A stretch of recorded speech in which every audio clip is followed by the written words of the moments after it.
Hadj. waaleykum asalaam Hadj Babacar maa ngi lay nuyu ñi ànd ak RFM di leen ñaanal jàmm yi sàkku ñaan ci yéen ñëpp mbokk yi xibaar yi ak Modou Diagne Fada ak mbootaayu béykat yi fare bassin arachidier Sénégal nanu àndule ak moom ak këram gi di Sonacos ci yéene bi jëm ci jënde kilo gerte gi ci ñoom juróom fukki dërëm yu tegal juróom-ñaar ñoom ñëpp ànd maase lankal ko lu ni mel taxawal nañ ci kuréel ngir xeex gi ñu ne lank nañu ci jéegu bu njëkk bi nu teg lank nañoo jaay seen gerte ñu ne Sonacos wàllu xibaar bokk na ci xalaat bi jëm ci am yaakaar wàññite am ci njëgu mburu mi dàquñu xalaat bi ñoom ñi yëngu ci wàllu boulangerie ak ñu ne yoonal gu bees gi nguur gu Sénégal dugal ci wàllu boulangerie dinañ ci ànd ak ñoom ci ndaje ak ministère bi ñu dénk jënd ak njaay ca Sédhiou tàggat yaram wala bokk wér gu yaram ngeen baal ma wàllu santé Covid 19 virus bi ak tey lorangeem ci fu mel ni Richard Toll faat na fa fukk ci ay doomu adama juróom fukk ñu ko amee ci yooyu jamono it Louga naka noonu juróom-ñaar ñu ca faatu juróom fukk ak juróom-benn amee jàngoro ji bawul it waa Koumpentoum bu njëkk ñuy am kuy ñàkk bakkanam ci jàngoroy coronavirus waral préfet diwaan ga yëglu préfet département ba ne bu sañoon askan wi respecté li nga xamante ni mooy fàggandiku gi ci wàllu matuwaay ñu duppee geste barrière ci technique bi Abdoulaye Diop.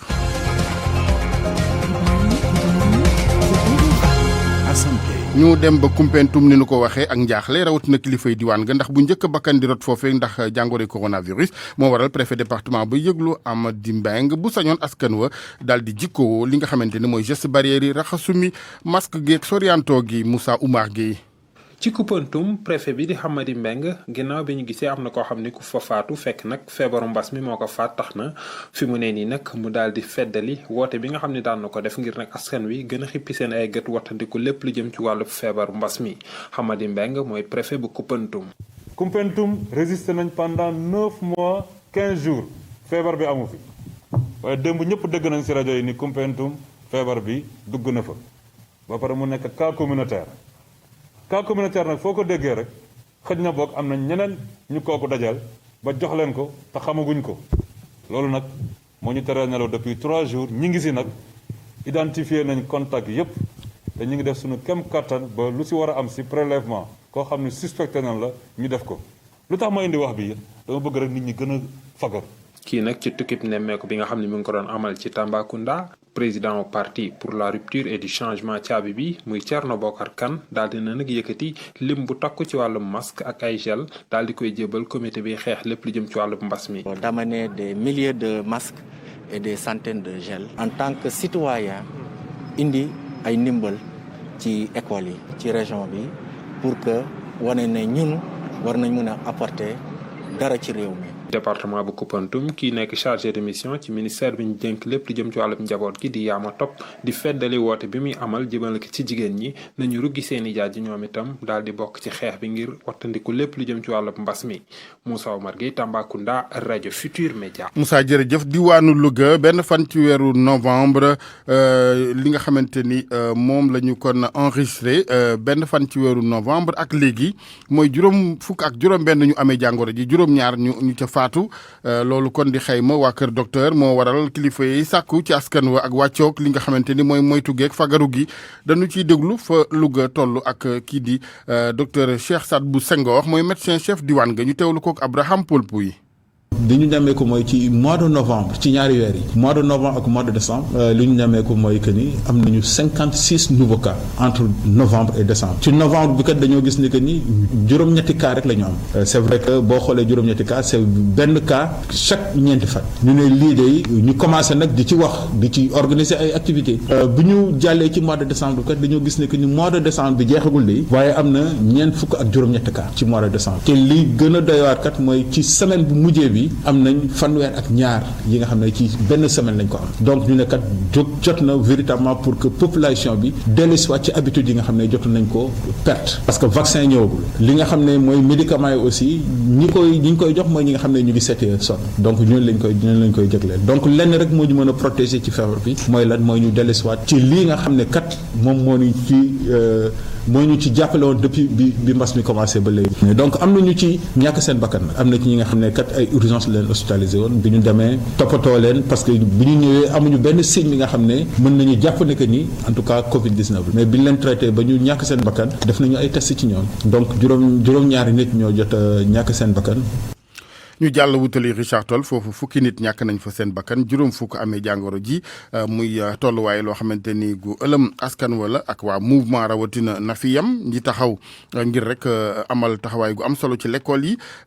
yóbbu nañ fa lu ci mel ni 4 junni ci masque téeméer ak fukk ak juróom-ñaar ci lu jëm ci wàllu gel hydroalcoolique ak ñaar fukki poli mbalit ak yeneen leerali Mamadou Diagne. gannaaw ay weer yu mu tekkaar le mouvement Nafiyam daal dinay wàccaat ci terrain bi ngir jàmmarloog ñaareelu vague bu contamination bu Covid-19 bi mu nekk mbas moo xam ne mi ngi tàmbali jaaba jongi fii si biir Richard Toll lii tax ba mouvement bi daal di ñëw ngir dimbali école yi nga xam ne ñoo nekk si biir commune bu Richard Toll mu nekk école yoo xam ne dañu néew doole loolu ngir jàmmarloog mbas mi lii tax ba mouvement bi daal di leen jox si lu toll 4 junniy masque ak téeméer rek fukk ak juróom-ñaari litre alcool la Louis Lamotte moo jiite mouvement Nafiyam. feebar bi kenn xamul fu muy xëyee kenn xamul fu muy fanaan mën na nekk kër ku ne présentement feebar baa ngi fii mi ngi fi ci anam boo xam ne yàlla rek a xam parce que dañu ne deuxième vague am na élèves yi école dina wàcc dina gis masque yëpp a ngi fi ba pare ñu dajaloo xëy na maîtres yi ak directeurs yi mënuñu leen dara suñu nekkee ci biir waaye je pense que aussi sensibiliser leen ne leen masque bi du pour classe bi rek waaye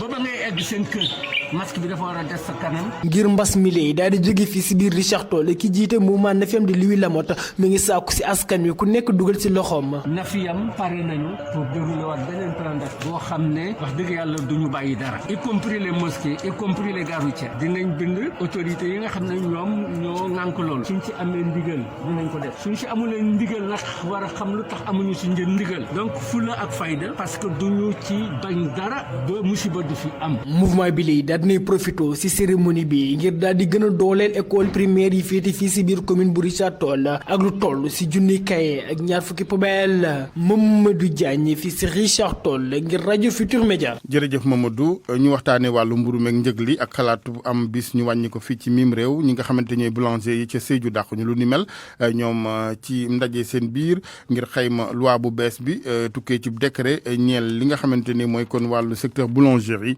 ci la ñu daal di fësal xalaat bu ni mel leeral li Max Euclide Compagnie. wàññi njëgu mburu bi doonu lu ñu mën a dakkal suñu appliqué décret bu war a yeesal secteur boulangerie bi suñu sukkandikoo ci kaddu ku jiite boulanger Sénégal Modou Gueye di xamal sax ni réglementation boobu day gën a tax climat social bi ci boobay secteur gën a am dal. am nañu yaakaar ni buñ ko jaaralee ci yoon grève duñ ko gaaw a déggati parce que boulanger bi dina ci gis boppam bu ci gisee boppam dina maanaam wàññi ay charge am ci production bi concurrence déloyale bi dina wàññeeku distribution bi coût yi dina wàññeeku prix bu baax boobu nag ñuy revoir périodiquement la bu ci autorité yi jàppee réglementation bi dem yokkute du am. waaye ngir mën a jëfee loolu faaw nguur bi taxaw si temb ngir amal yeesal secteur boulangerie boobee loolu di ay kaddu Amadou Gaye jiite fédération nationale boulanger yu Sénégal. ñun jàmm ak luy yokk secteur bi moo ñu tax ñor moo tax ñu ne dañu ñaan rek ñi yore pouvoir bi nañ jàppale boulanger yi jàppale askan bi pour que réew mi gën a mën a jëm kanam su loolu amul dañuy jàpp ni crise mburu dana xew Sénégal loo xam ni dana metti te loolu la ñuy bañ a mu am.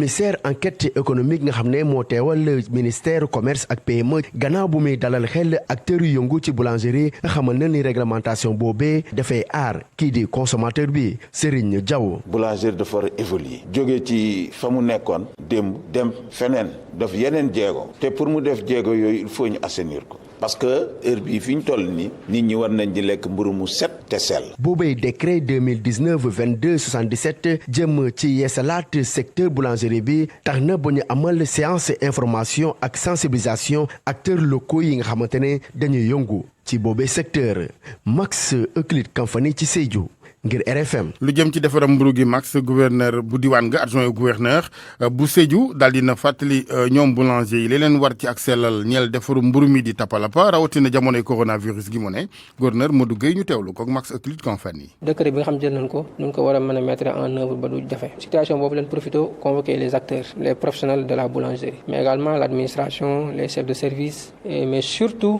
la presse parce que dañoo ñëw pour sensibiliser quoi que yéen am ngeen ci un rôle important à jouer boobu ñu ngi leen ci xaar également pour que ngeen jouer ko pleinement su weesoo également occasion la pour rappeler que décret bi jël nañ ko depuis 2019 mooy le décret 2019-2277 pourtant mi ngi saytu wàllu defar bi wàllu njaay mi mais surtout wàllu ni ñu koy séddalee je crois que yooyu yëpp da nga kaa war a respecter aujourd'hui pour ñu permettre que conditions yi ñuy defaree mburu mu nekk conditions yu baax et que contexte bi nekk rek déjà war naa justifier loolu noonu donc je pense qu'aujourd'hui les règles d'hygiène les règles sanitaires dafa s'impose pour que loolu nekk une réalité respecter mais également di ñaax les professionnels de la boulangerie que ku envisager ubbi benn boulangerie wala dara il faut nga respecter les préalables mooy autorisation yi nga war a am déclaration yi nga war a def et tout pour que autorité aussi mën a xam parce que comme li nga ko waxee sànq am na situation bu fi nekk mooy tàppalapay parfois da ngay gis rek xëy na ñu jaay mburu comme ça te du am benn préalable du am benn condition yi ñu respecté je crois que loolu ak décret bi dañu permettre ñu gën kaa mën a régler mais su fekkente ni woon amuñoo décret bi duñu permettre ñu mën kaa régler parce que bu amee vide rek ça pose problème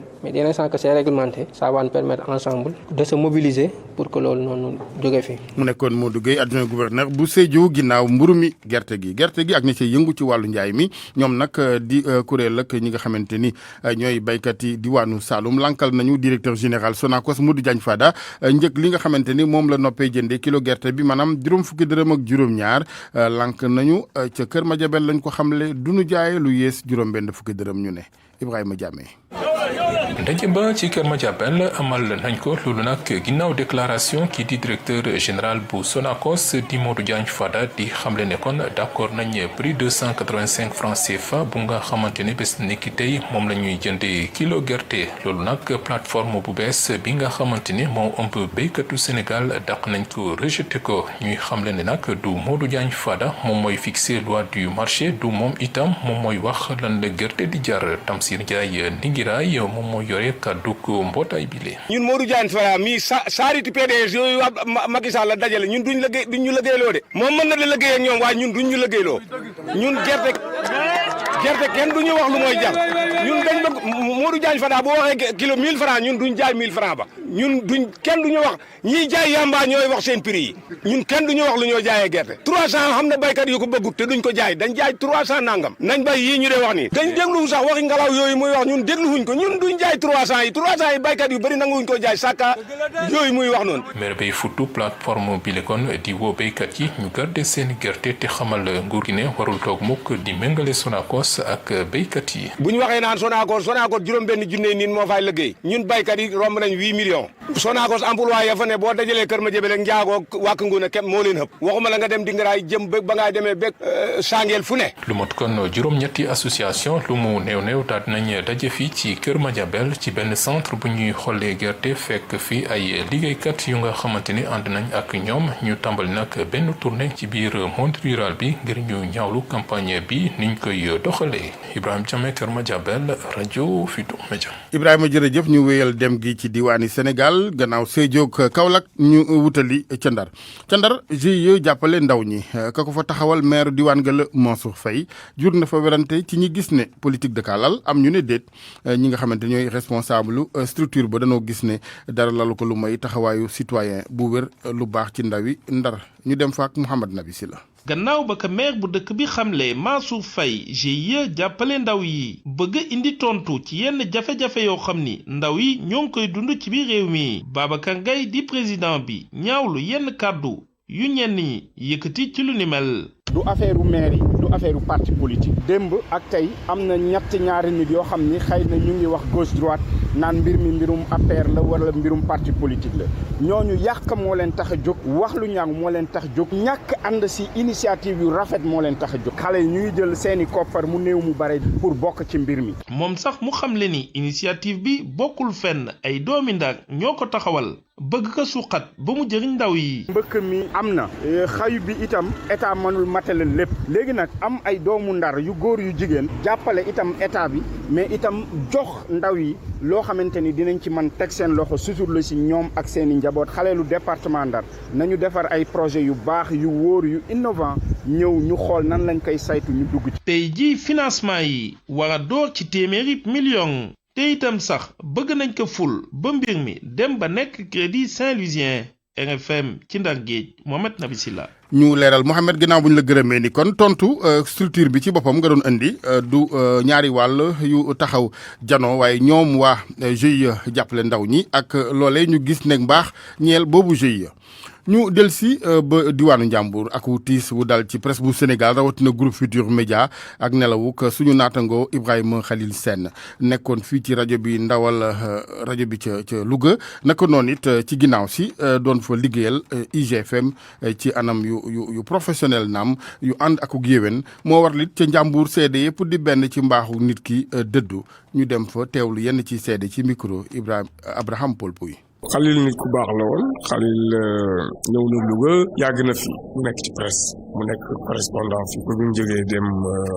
Dakar mais vraiment nit ku baax la nit ku sérieux la nit ku bëgg nit la bëgg métier la aussi ñu ñaan yàlla xaare ko àjjana yéen ñi ay confrères am aussi ñu indi leen fi ngeen di liggéey ñi ñaan ñu ngi leen di masaw di leen ko jaal. mais lu ñuy mën a impression bu am bi ñu am si moom mooy nit ku baax la nit ku ubbiku la nit ku laabiir la nit ku gëm métier bon nit ku nga xamante ne si aussi ku fonkoon njabootam la parce que fu ñu ko doon gis Khalil ci ay publication mi ngi dellu si njaboot gi mi ngi dellu ci xale yi donc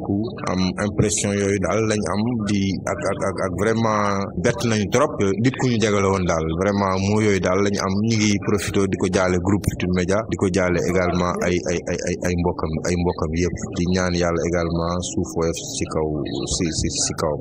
Ibrahima Khalil Sène nekkoon na koo xamante ni journaliste bu mag la woon ku ñu respecté woon la ku bëggoon liggéeyam la woon ku defoon liggéey journalisme sacerdoce maanaam mu nekk métier boo xam ne da ko doon doxee di ko waxee di ko defee chaque jour que jëfee ñun nga xamante ni ñun ñoo bokk ci membre comité d'organisation ziar Thierno Mountaga Daha chaque fois il a été à nos côtés bu ñuy def ziar bi day ñëw jàppale ñu mais également mu fonk suñu sëriñ suñu wasila Cheikh Omar Mohamedoul Bachir ak famille omarienne yëpp donc au nom du khalife général de la famille omarienne ak au nom de notre guide Thierno Cheikh Omar Mohamedoul Bachir ñu ngi présenter suñu sincère condoléance à sa famille à la famille de la presse au PDG du groupe Futurs Médias Youssou Ndour ak waa RFM bi nga xamante ni fa la bokkoon ak site internet bi di ñaan fi mu jëm dàqal ko fi mu jógee yàlla xare ko àjjana yàlla mën na ko yàlla amiin yaa rabbi ñu fàttali ne Ibrahima Khalil Sène dinañ ko jébbal boromam tey jii ci suba si ca Touba Mbacké njaal mi di amee ca Tivaouane ci turu PCA bu groupe Futurs Médias directeur général kilifa yi ak mbooloom personnel bi ñu ngi koy jaale njaboot gi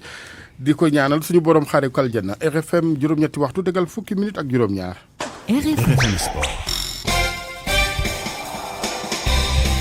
Sport geeg Malal Junior Diagne maa ngi lay nuyu Malal. maa ngi laa fayal a Jassane. bismillah. nu door ak ñaareel bi journée ci wàllu tour préliminaire Ligue des champions africaine tey Teungueth FC dafa daje ak waa Raja bu Casablanca. loola nag ña ngi koy tëgg ca stade bu Thiès ca Lat Dior goge ñoom sax waa Thiès yi jotos nañoo démb dalal ñii di waa Teungueth FC ak waa Raja de Casablanca ñu tàggatu foofu président nag bu équipe bu Teungueth bii di Babacar Ndiaye nee na fu mu toll nii lépp jaar na yoon te itam seen groupe ga daanaka ñu ëppoon ci ña woppoon am nañu tan ba xel dal ci ñoom Babacar Ndiaye moom la ñuy déglu ci micro Youssouf Bodian. effectivement am na ay quelques gaañu waaye xam nga foo gisee effectif bu toog 8 mois jéewul am na Faly Ndaw am na déchirure Roger Gomis qui revient de blessure Dame Seck qui revient de fracture Babacar Sarr suspendu Alassane Diouf Balotelli pas qualifié Cheikh Mbacké pas encore qualifié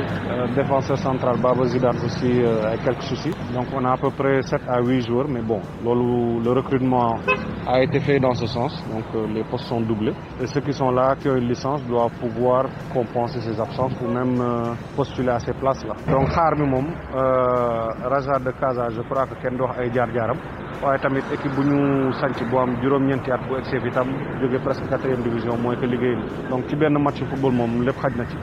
11 contre 11 la xale yi daal nañu góorgóorlu ba nga xam ne bu match bi jeexee rëcc du am li ñu waroon def yëpp defal nañ leen ko ak blessure yeeg manque de rythme championnat bi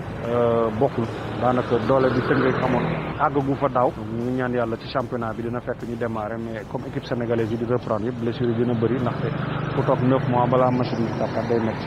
dafay métti na tam ci supporters yi dëkk Teungueth te amoon yéene gis seen équipe bi football ci Teungueth waaye ñu bëgg ba ci Thiès ba noppi tegal leen ci ni duñu ko teewee ndax corona ji waa Teungueth ci yëkk nañ seen kàddu ci loolu. xol bu naqari si ñàkk mën a seetaan suñu match équipe yi nga xamante ne moom lay football coupe d'Afrique ndaxte match bu mel ni bu mu nar a football suba mu nga nar a football en ci digg semaine bi xam nga mënoo wàcc ci liggéey dem Thiès pour mën a seetaan match bi alors que bu ñu ko defoon Teungueth ñun ñëpp dinañ mën seetaan ànd supporter suñu équipe ba mu dem lu mu gën a sori coupe d'Afrique bi xam nga ñun Teungueth gis nañoo am équipe bu toll si niveau bi tey jii bu ñu amee équipe bu toll si niveau bi lii nekkoon suñu warugar moo ñu jàppale ko supporter ko ba mu dem fa nga xamante ne mooy le plus loin possible. voilà nañ ko waxee noonu la duñu mën a assister match Teungueth FC bi mais en tant que Rufisquoise et Rufisquois dinañ toog ci kër yi ba léegi rek suñu xel ak suñu xol yi di nekk ci suñu équipe ñu leen di supporter tout en restant à la maison xam nañ ne Raja bu Casablanca benn équipe bu baax la donc bëggoon nañ toog ci suñu wetu équipe mais comme ak coronavirus bi c'est impossible donc dañuy toog ci kër yi di leen ñaanal tout simplement. waaw xanaa mbetteel rek ak métit bu rëy quoi parce que match bi nga xam ne Teungueth FC ñu koy waaj dalal ñi nga xam xam ne ñooy Raja bu Casablanca waa Tëngéej yëpp ñu mu doon préparé wu di organiser wu pour xool match bi di amee fii si Tëngéej parce que équipe yu mag yëpp seen dëkk la ñuy accueillir donc ñun mënuñu comprendre que TFC am match bu am important bu toll équipe bu am ginnaaw tamit ñu koy yóbbu Thiès. équipe beneen boo xam ni itam dina football ëllëg ca Thiès googa mooy Jaraaf bu Ndakaaru ñoom sax tey dinañu tàggatu seen tàggatu gu mujj ca Dakar Sacré-Cœur ñoom itam équipe bu San Pedro di ay doomi Côte d'Ivoire la noo kon dajeel si ñaareel bi tour jëm ci Coupe des Confédérations africaines loolu ëllëg la itam foofa ca stade bu Lat Dior. nu jeexal alaaji ak wàllub football Chelsea daan na dem West Ham 3-0 xale bi di doomu Sénégal bi Edouard Mendy moo nekkoon si camp yi di góolu ba kenn dugalu ko ay bit te itam nee nañu midi Boy Niang mbër la mu ne Pikine Ama Baldé mbër mu ne Pikine Eumeu Sène kazalika noona Modou Lo Balla Gaye numéro 2 ak Lac de Guiers numéro 2 Guédiawaye la fare ñoom daañu daje ca Pikine ak taskatu xabaar yi boori midi lay doon la ñuy waxtaanee mooy tijjite saison bi ndax ne ñoom itam toog bi noonu rek du ñu yëngu du tax seenub cin ndawal ne ca te xam nga mbër ak ndawal kóllëre gu yàgg na kon ndaje mi tey midi la foofu ca Croix-Rouge ca Pikine conférence de presse ñu leeral ni Malal Junior Diagne ko wax ci xibaar yi El Hadj Assane Gueye tubarkalla kay mbër yi ñoom xàmme nañu la jërëjëf Malal RFM rajo askan wi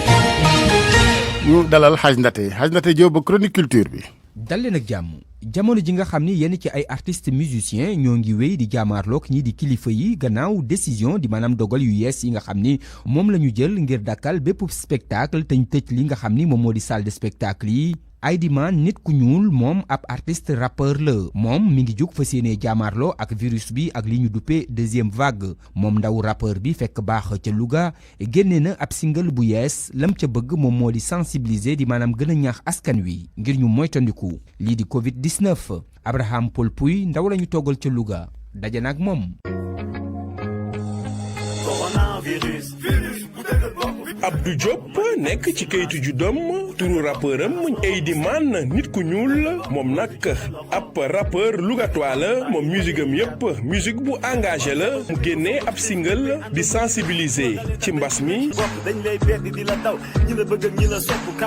seetlu nañ mbas mi ngi gën di dellu si waat donc pour ñu éviter deuxième vague bi amaat moo tax ñu génnee son bu bees tuddee que Covid-19 surtout di bàyyiloo xel gars yi nañuy takk suñuy masque di raxas loxo yi mu seet distance bi tamit nañ ko bàyyi xel bu baax a baax. depuis 2005 mu dugg ci mouvement hip hop bi boobu ba léegi nag teggewul tànkam. am na son bu ñu tuddee Dóor waar boobu daw na suma juumul ci télé yi nekk Sénégal yëpp def naa son bu ma tuddee Tëgëza Bëm def naa son bu ma tuddee Mënoo si dara nag am na beneen bu ma def bu ma tuddee Africa son bu am niveau bu kawe trop def naa bu ma tuddee Waajur di rendre hommage parents yi quoi ñu ngi ci tournage vidéo pour son Waajur bi quoi. waaye jafe-jafe yi nga xam ne moo ngi koy dund moom la jeune talent rappeur lugatois yëpp di dund moom jàpp na ne amuñu studio boo xam ne mucc na ayib. Je lance un appel pour que les autorités ou les autres artistes qui sont natifs de Louga qui évoluent ailleurs essaient de faire quelque chose pour les jeunes talents qui sont ici à Louga. Aidyman nit ku ñuul nag moom mbëbëtam lenn la mooy mu daal di percer ci rap Sénégal bëgg na tamit gagné sax li ñuy wax disque d'or. Maysa Mara moom mooy champion ci réewum Sénégal ci wàllu slam di maanaam xeetuk taalif édition 2020 bi kon moom moo ko gañ dibéer jee weesu ci ab cérémonie boo xam ne nii ñi di waa Ligue sénégalaise bu slam ak poésie ñoom ñoo ko tëggoon moom Maysa Mara mi ngi fekk baax ca Bambey bokk na ci kuréel gi ñu duppee collectif Parlons Poésie champion Sénégal ci wàllu slam bu yees boobu nekk na tamit ab bindkat ndax bind na ab recueil de poème bu ñu duppee Tóor Tóor jaageen jëf ci déglu bi fii la ñu yem dig daje ëllëg. Universel Pousse, comptoir commercial de plomberie du Sénégal, CCPS, ak seen savon de Marseille créole ñoo leen di may li ci yéenekaay yeeg Mamadou Mouhamed Ndiaye. jërë ngeen jëf coronavirus bi xamul buur saay na xamul buur dee na ndax buuru boppam la Le Quotidien ñu virus bi mi ngi jafandu fa mu jafandu mooy fa mu ngoy di taañaañal di wéy juróom benni bakkan la tëral ci réew mi ci bëccëgu démb gi mu fekk ña faatu woon ñi nga xam ne mbas mi leen faatu muy fukki doomi aadama yu ñàkk seen bakkan ci coronavirus bi ci diirub ñaari fan yemu ca ndax su naan Le Quotidien mi ngi ñuy xibaar ci xëtam mu njëkk ne feebar bi dugg na ci l'école yi am na benn élève bu jigéen bu corona ci lycée Chérif Samsidine Aïdara ba ca Vélingara source waa nañu xeex gi ñuy xeex Covid-19 bi ci Sénégal bari nay lees waxulu cay am ne kilifa yi nga xam ne fu nekk ñoo ngi fay bàkkoo ak di wax yéene ju ñu am ngir xeex mbas mi ci jamono joojee ñuy waxi deuxième vague terewul nguur gi mi ngi toog di seetaan askan wi di amal ay xew ak i xew-xew di tànt fu ne di daje fu nekk ay ngénte ay céet ak i dëj fu nekk lañ leen di lànge ci réew mi léegi ci week-end bi ñu génn rek yéenekaay bi nee nañu ci cité Konachab ca boori camp pénal gis nañu fa cérémonie familiale mbooloo mu bari teewoon fa keroog samedi sabar gu rëy la ñu amaloon ci cité pénitence ga ca Kër Massar mbooloo mu bari ñoo fa daje woon ca kees rek Source A nee nañu am na fa benn foire boo xam ne ña nga ko wootee ca quartier Sofraco fa janoo ak stade Lat Dior nit ñi di fa dem di dugg ak a génn te amul kenn ci ñoom koo xam ne yaa ngay fonk geste barrière na mu ware l'observateur nañu dansé bi nag mooy ni askanu Sénégal bëgg a jëlee coronavirus bi def ko dëkkandoo bëgg koo miinal seen bopp dem sax bay sàggane geste barrière yi ñu bari ci askan wi léegi ci ay geste arrière la ñuy dox ministre de la santé di Abdoulaye Diouf Sarr mel ne kuy dànkaafu nit ñi mi ngi wax ci xët mu njëkk l'observateur ne deuxième vague gi ñu nekk moo gën a tar bi fi njëkkoon a jaar Walf Quotidien nañu ñi yëngu ci wàllu njàng meeg njàngale mi nañu xam ne caaxaan faaxe virus bi mi ngi ci biir système bi maanaam corona bàjjo bi mi ngi ci biir l'école yi cas coronavirus bi ñu njëkk a dégg ci l'école yi yéenekaay bi nee nañu ca Vélingara la ñu ko déggee moo taxit yëf yi dafa bloqué njàng ma ca l'école ba yëfee am Vox Populi nañu li ñu dégg démb ci deuxième vague ci coronavirus bi doy na waar daanaka ab record la juróom-benn nit yu faatu ci 24 heures fukki nit ak ñeent yu faatu ci ñetti fan Source A nañu ci hôpital Magatte Lô ba ca Linguère lu yéeme te doy waar moo fa am ne fajkat ya fa nekk di personnel santé ba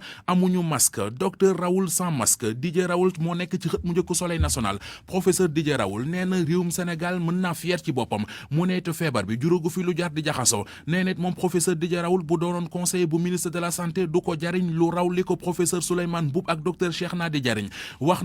ak Soleil national ci waxtaan wi ñu séq ba wax leen souvenir yi nga xam ne moom la am ci réewum Sénégal moom tubaab beneen di doomu Belgique bu jigéen bi ñu faatoon ba suul ko ci àllub Dakar mbay ba Les Échos nee nañu waa ji mu doon sëyal nangu na ne moo ko faat nee na moo faat tubaab bi yéenekaay bi nañu lu aju ci moomile mbir ba mu ko waxee ba pare lim ci tegal gaañi mooy bi mu ko faatee da koo jël ak yërëm dem suul ko noone ci àll ba journal bi wax ñu ne moom waa ji tubaab bi mu doon sëyal mage na ko 20 fukket ak juróom libération nañu waa ji 4 fukket ak juróom-ñaar la am jabaru tubaab bi di doomu Belge tuddoon José Thielmas amoon juróom-ñaar fukket ak ñaar maanaam 72 ans moom waa ji wax na ca kanamu enquêteurs yu section recherche yi ne moo ki mbëkkal tubaab bi ci miir bi waaye tayu ko libération nañu waxam jooje nag wuute na lool ak li enquête bi wane l'observateur nañu enquête ba moo wane ne waa ji dafa bàyyi ba ci jamonoy màggalu Tuuba dëkk bi wéet ci la jëlee ndaw si profito dem suuli ko ci àllub Dakar mbay ba ca kees des ci l'observateur des kees ba léegi ca ngajaga ga ca noota guy jama di fa teenu gaz ba tàkke woon yéenekaay bi di l'observateur fa la xëy la Sénégal mel ne ku naan ko bala ngay sori nañu xam ne teenu gaz ba tàkkoon ba léegi fayagul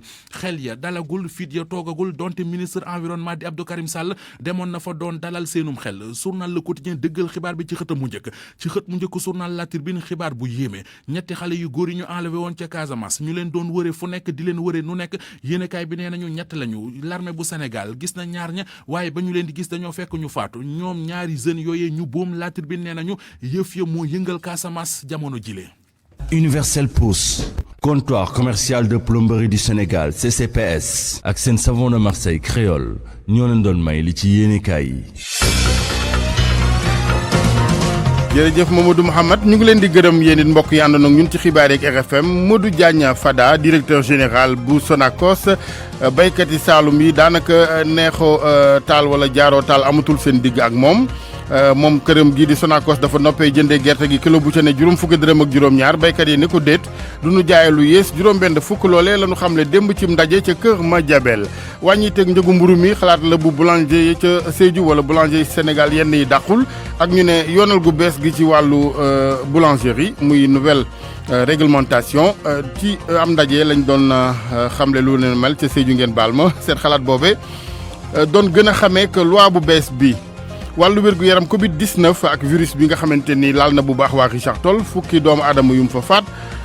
naka noonu it fu mel ni Louga juróom-ñaar Koumpentoum ñoom bu njëkk kenn di ca faatu ca département ba moo waral préfet ba yëglu bu sañoon daal askan wi naka ni nu ko ñaane askanu Sénégal yëpp ànd maase ci di wàccoog geste barrières yi raxasu meeg masque yi ak sorianto gi Abdoulaye Diop moo nekkoon ci technique bi El Hadj Assane Gueye ci micro bi soxna Yacine Pouy service digital bu groupe Futurs Médias ca kanam tuuti penco geeg RFM wàllu coronavirus geeg taxawaay nañ ci ànd ak ku mel ni président Alioune Tine njiital Africa Jom Center jiite woon jamono RADDHO Alioune Tine ak xalaat bu mu fësal ne Afrique li leen jik mooy ñu lëngoo ci xeex bi ñoom kilifay Afrique rawat na yu CEDEAO dinañ ko kon déglu ci waxtaan ak moom ci kanam tuuti lay doon incha allah danañ waxtaan it ak Gaël Babacar Mbaye ndaw la bokk ci Revocap ay ndaw yu taxaw ngir di sensibiliser boobaak léegi fas nañ yéene ñoom it takkuwaat ngir remobiliser askan wi ñu yendu ak jàmm.